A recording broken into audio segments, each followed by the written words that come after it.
उत्तर महाराष्ट्र सुद्धा थंडीने आता गारठलाय आणि धुळ्यामध्ये पारा 6.2 अंशांवर गेलाय। गेल्या 8 वर्षांमध्ये सर्वात नीचांकी तापमान धुळ्यामध्ये आता तापमानाचा पारा पुन्हा एकदा घसरलेला आहे आणि अशा प्रकारे आजचं तापमान हे नोंदवलं गेलंय।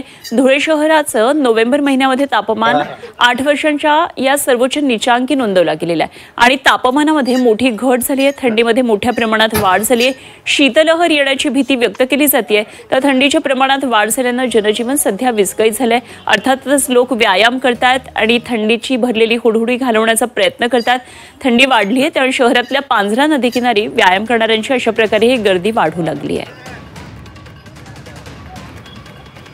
धुळ्यामध्ये खरं तर नेहमीच मोठ्या प्रमाणात थंडीच्या सीझनमध्ये थंडी असते आणि सध्या तरी 6 अंश सेल्सिअस इतकी तापमानाची नोंद झालेली आहे।